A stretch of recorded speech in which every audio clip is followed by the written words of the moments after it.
Hello everyone, आज की हमारे वीडियो में हम बात करने वाले हैं फूड सेफ्टी की। तो इंडिया के अंदर जो पैकेज फूड है वो कितना सेफ़ है हमारे लिए, और अगर उसके अंदर कुछ प्रॉब्लम है तो उसके अगेंस्ट हम कैसे कंप्लेंट कर सकते हैं, इसी के बारे में आज की वीडियो में हम समझेंगे। क्योंकि हाल ही में जो public I and the international baby food action network है, उसने रिवील किया कि कुछ जो फूड प्रोडक्ट्स हैं, स्पेशली वो जो कि नेस्ले बना रहा है, उसमें कुछ प्रॉब्लम है। क्योंकि ये देखा गया कि इन फूड प्रोडक्ट्स के अंदर जो शुगर कंटेंट होता है उसकी जो क्वांटिटी है वो डिफरेंट है।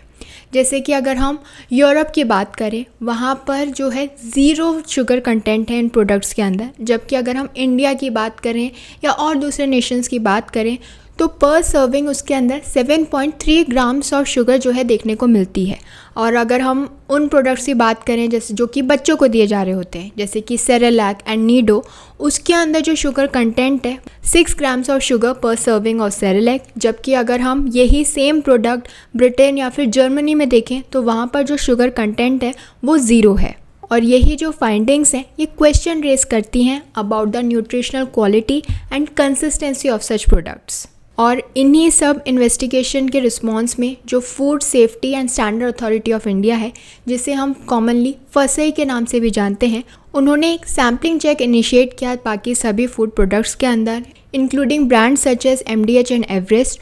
तो जब ये सारी इन्वेस्टिगेशन हुई तो उसके अंदर देखा गया कि ये जो एथिलीन ऑक्साइड है, जो कि एक पेस्टिसाइड होता है, वो इन सभी मसालों के अंदर है और अपनी परमिसिबल लिमिट से ज़्यादा है। जी हाँ, एक लेवल तक, एक लिमिट तक जो है वो अलाउड है, मगर इन सभी मसालों में जो लिमिट अलाउड है उससे ज़्यादा जो है ये पेस्टिसाइड डाला जाता है। और ये जो कंसर्न है, ये जो एप्रीहेंशन है, ये रेज की थी by authorities in Singapore and Hong Kong regarding the Indian spices. इसके अलावा एक और स्टडी कंडक्ट की गई थी by the George Institute for Global Health, जिसने एनालाइज किए थे 4 लाख प्रोडक्ट्स को वर्ल्ड वाइड। उन्होंने 4 लाख से भी ज़्यादा प्रोडक्ट्स जो है एनालाइज किए और ये एनालाइज किया कि जो इंडियन पैकेज फूड है वो वर्स्ट है। उसके अंदर जो सॉल्ट का कंटेंट है, शुगर का कंटेंट है, सैचुरेटेड फैट्स है, वो अपनी परमिसिबल लिमिट से ज़्यादा है, जो कि वहाँ के लोगों के लिए सही नहीं है, उनकी हेल्थ के लिए सही नहीं है। तो जब ये सारी इन्वेस्टिगेशन आई तो आई वॉज वंडरिंग कि हम अपने आप को कैसे बचाएं। क्या कोई भी ऑप्शन नहीं है? क्या यही ऑप्शन है कि हमें या तो इस पैकेज फूड को कंज्यूम करें या फिर इसे कंज्यूम करना छोड़ दें? तो आज के हमारे वीडियो में हम फूड एडल्ट्रेशन लॉ के बारे में समझेंगे और ये समझेंगे कि अगर आपको ऐसा कोई भी प्रोडक्ट लगता है जो कि आपको लगता है कि सही नहीं है, उसके अंदर कुछ गड़बड़ है, तो उसके अगेंस्ट आप कंप्लेंट कैसे कर सकते हैं। बट इस सब के लिए हमें सबसे पहले ये समझना होगा कि ये जो फूड एडल्ट्रेशन है वो होता क्या है, इसका मतलब क्या है। तो जो prevention of food adulteration act of 1954 है, उसका एम यही है, उसका ऑब्जेक्टिव यही है कि कंज्यूमर्स की जो हेल्थ है उसे वो बचा सकें, उसे वो सेफ़ रख सकें और इंश्योर कर सकें the integrity and safety of food products जो कि कंज्यूम किए जाते हैं। तो इस एक्ट का जो सेक्शन 21A है वो ये कहता है, वो ये बताता है कि किसी भी फूड को, किसी भी खाने को हम उसमें गड़बड़ी कब समझेंगे, कब मानेंगे कि वो एडल्ट्रेटेड है, अगर उसका जो नेचर है, उसकी जो क्वालिटी है वैसी नहीं है जैसे कि कंज्यूमर को जो है रिप्रेजेंट की गई थी कि इसकी इतनी क्वालिटी है, इसका ये नेचर है, अगर वो सेम नहीं है। इसके अलावा ऐसा कोई भी प्रोडक्ट जो कि कंज्यूमर की जो हेल्थ है उसे हार्म पहुंचा सकता है, उसको जो है तकलीफ़ दे सकता है, तो उस केस में जो है उसे माना जाएगा कि ये टॉक्सिक है, हार्मफुल है। अगर उसे खा लिया गया तो उसे हम एडल्ट्रेटेड मानेंगे। या फिर अगर ऐसा कोई भी खाना जिसे ढंग से साफ़ सफाई से जो है बनाया नहीं गया है, जिन कंडीशंस में उन्हें बनाया गया था वहाँ पे जो है सैनिटेशन का ढंग से ध्यान नहीं रखा गया है और उसकी वजह से जो कंज्यूमर की हेल्थ है उस पे अफेक्ट पड़ सकता है, उसको कंज्यूम करने से हेल्थ रिस्क है, तो उस केस में उस खाने को एडल्ट्रेटेड माना जाएगा। ये देखा जाएगा कि क्या इसे खाने से, इसे कंज्यूम करने से जो है हमारी लाइफ को इफ़ेक्ट हो रहा है, या फिर अगर उसे ढंग से हैंडल नहीं किया गया, अगर उसको ढंग से स्टोर नहीं किया गया, it would lead to deterioration of its quality. तो अगर इस तरीके के चांसेस हैं तो माना जाएगा कि इसके अंदर प्रॉब्लम है।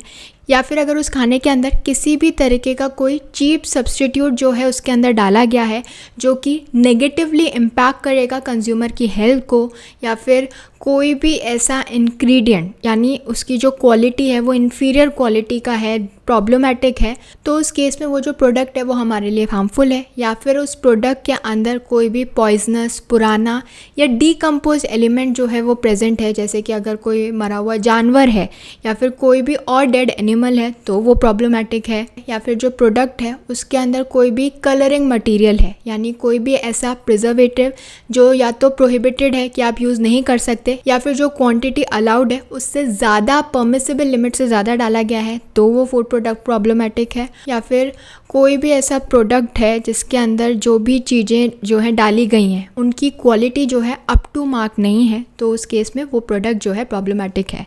तो ये जो मैंने आपको पूरी लिस्ट बताई है इसके अंदर वो सभी चीज़ें मेंशन है कि एक फूड प्रोडक्ट है, उसे बनाया जा रहा है, उसकी एक स्टैंडर्ड लिमिट है जो सेट है, लेकिन अगर वो अपनी परमिसिबल लिमिट से कोई भी कंटेंट ज़्यादा डालता है जो कि कंज्यूमर्स के लिए प्रॉब्लमेटिक है, या फिर कुछ भी ऐसा डालता है जो कि लो क्वालिटी का है, उसकी क्वालिटी सही नहीं है और वो कंज्यूमर्स के लिए हार्मफुल है, तो इस तरीके के फूड को जो है एडल्ट्रेटेड फूड की डेफिनेशन के अंदर डाला जाएगा।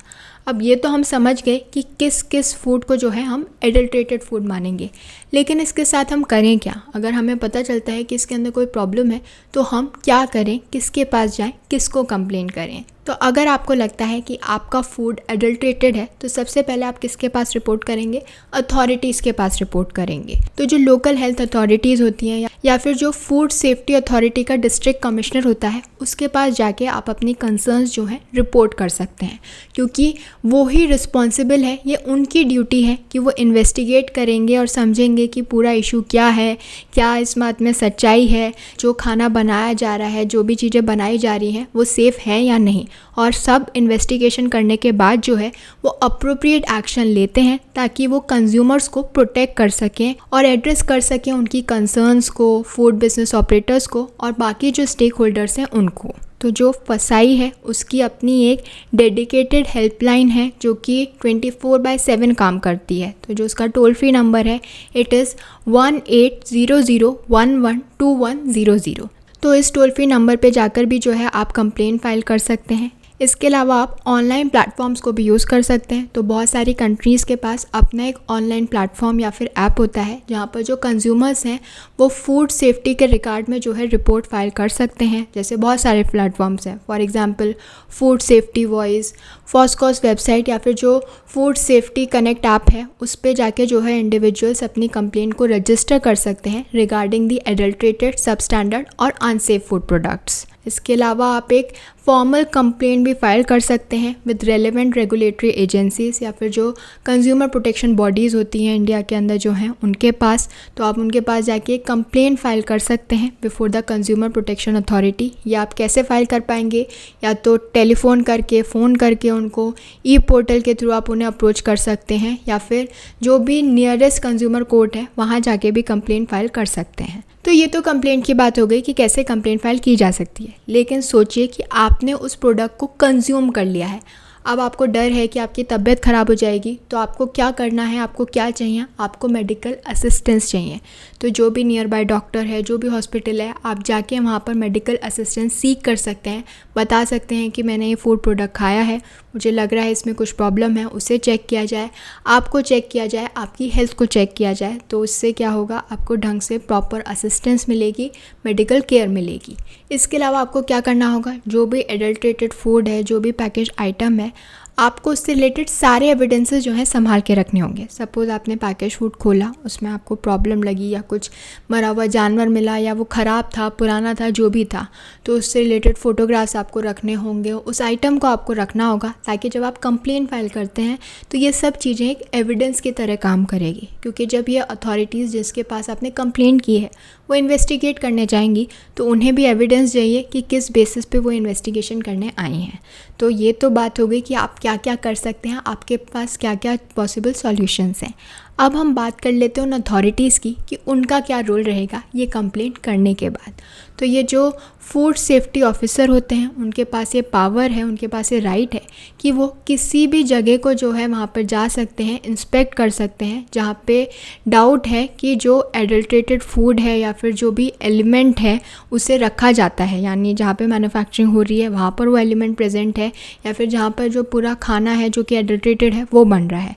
तो जब वो उस जगह पर जाते हैं और उन्हें ऐसा कोई भी आइटम या फिर एडल्ट्रेटेड प्रोडक्ट जो है वो मिलता है विद अ फूड मैन्युफैक्चरर और डिस्ट्रीब्यूटर, तो उसे वो इमीडिएटली सीज करेंगे और वो जो सैंपल है ऑफ द एडल्ट्रेंट उसे सबमिट करेंगे for analysis to a food analyst. और उसके बाद जो मैन्युफैक्चरर है यानी जो उसको बनाता है या डिस्ट्रीब्यूटर है जो कि बांटता है उस प्रोडक्ट को टू द फूड एनालिस्ट। तो ये तो अब काम हो गया उस अथॉरिटी का जिसको कंप्लेन की गई थी, जिसे कहीं से खबर मिली थी कि जो एडल्ट्रेंट फूड है वो वहाँ पे मैन्युफैक्चर हो रहा है या फिर कुछ भी ऐसा वहाँ पे जो है प्रेजेंट है जिससे जो है खाना जो है जो फूड बनाया जा रहा है वो ख़राब हो सकता है। अब ये सब सीज कर लिया गया है, जो ऑफिसर है उसने सीज कर लिया है, एनालिस्ट के पास भेज गया है कि भाई इसे देखो समझो कि इसमें क्या है, परमिसिबल लिमिट में है या नहीं है। अब क्या होता है, जो मैन्युफैक्चरर है या फिर जो डिस्ट्रीब्यूटर है जो इस चीज़ों को जो इस फूड को बना रहा था या डिस्ट्रीब्यूट कर रहा था, अब ये उसके ऊपर है कि वो अपने आप को इनोसेंट प्रूव करे, ये बताए कि ये जो भी चीज़ प्रेजेंट थी वो एडल्ट्रेशन के लिए नहीं थी, ख़राब करने के लिए नहीं थी, उसका पर्पस कुछ और था। तो इस सब चीज़ को प्रूव करने की जो ड्यूटी है वो किसके पास आ जाती है, मैन्युफैक्चरर के पास या डिस्ट्रीब्यूटर के पास जो भी उस प्रोडक्ट से डील कर रहा था। तो ये तो बात हो गई कि जो अथॉरिटी जिसको आपने कंप्लेंट किया उसके पास क्या क्या राइट है, वो क्या क्या कर सकती है। और ऐसा नहीं है कि कंप्लेन करने पे ही ऐसा किया जाएगा, अगर उन्हें कहीं से कोई इन्फॉर्मेशन मिलती है कि ऐसा कुछ हो रहा है तब भी वो ऐसा कर सकते हैं। तो ये तो बात हो गई फूड एडल्ट्रेशन की कि वो क्या है, उसके अगेंस्ट कैसे कंप्लेंट फाइल की जा सकती है और जो अथॉरिटीज़ हैं वो कैसे एक्ट करती हैं।